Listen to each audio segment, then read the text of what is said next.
Salam sejahtera Malaysia. Terima kasih kerana menonton video-video berita-berita terkini daripada channel ini.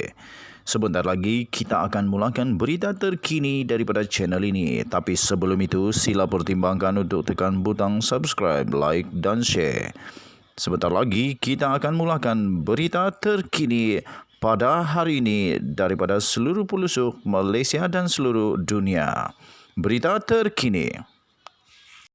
Salam sejahtera Malaysia. Berita seterusnya dipetik daripada perakinsight.com bertajuk Peguam ini dedah di sebalik kes rasuah Tengku Adnan memang mengejutkan. Kes Tengku Adnan bin Tengku Mansur Kunan. Pertuduhan terhadap Kunan.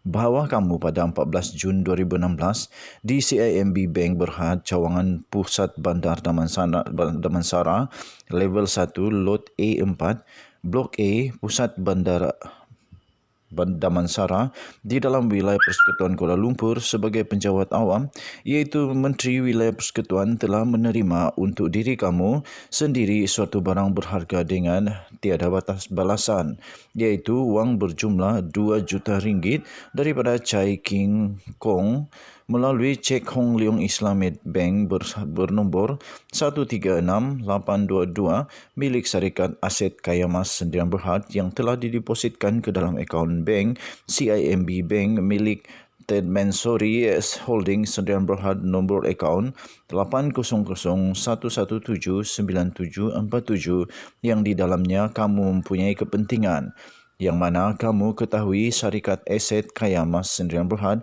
ada perhubungan dengan kerja-kerja rasmi kamu sendiri, dan oleh yang demikian kamu telah melakukan suatu kesalahan yang boleh dihukum di bawah Seksyen 165 Kanun Keseksaan. Di peringkat Mahkamah Tinggi, beliau didapati bersalah dan dijatuhi hukuman penjara 12 bulan dan denda 2 juta ringgit. Fakta kes, Kunan adalah Menteri Wilayah Persekutuan pada ketika itu.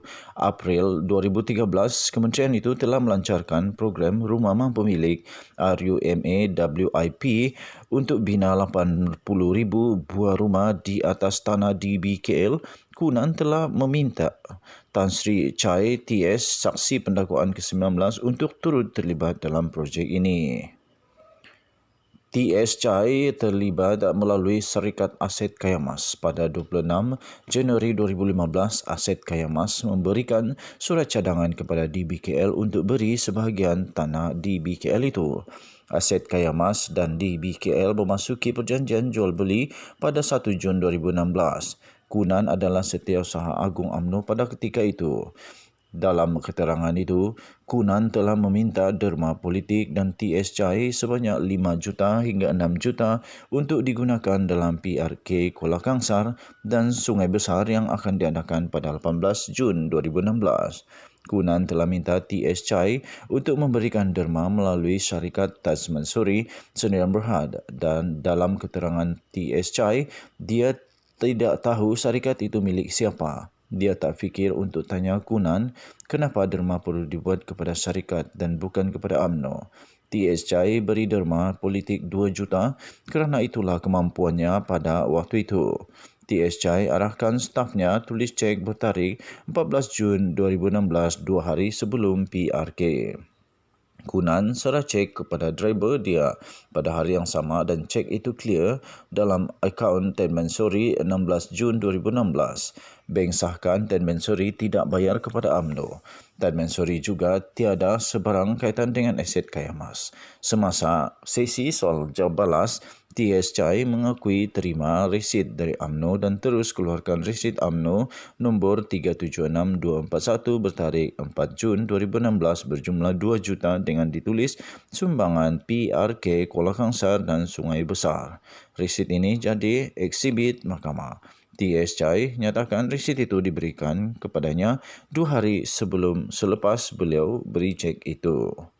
Selepas keterangan mengejutkan itu, SPRM telah membuat serbuan ke pejabat UMNO dan ada saksi sahkan Kunan ada tanda tangani resit itu atas kapasiti sebagai pengerusi Badan Perhubungan UMNO Wilayah Persekutuan dan bukan untuk UMNO Ibu Pejabat. Dapatan daripada mahkamah, elemen yang wajib dibuktikan adalah bahawa 2 juta ringgit itu dibayar kepada Kunan dan bukan kepada orang lain atau entiti lain. Peguam Kunan berhujah bahawa hakim bicara khilaf bila mana gagal untuk menimbangkan pembelaan bahawa 2 juta ringgit itu adalah derma politik, political donation.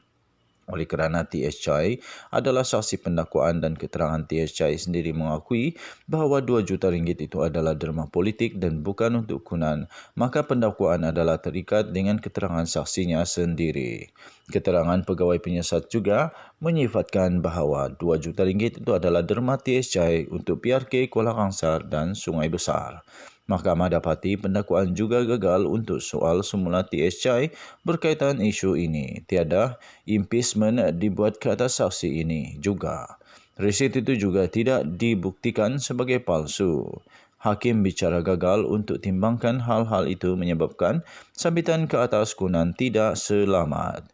Keputusan majoriti Mahkamah Rayuan ini diputuskan oleh Hakim Suraya Osman dan Hakim Ahmad Nasfi Yassin. Sekian berita, salam sejahtera Malaysia. Untuk mendapatkan berita yang lengkap, sila layari perainsight.com. Selamat pagi, bye-bye.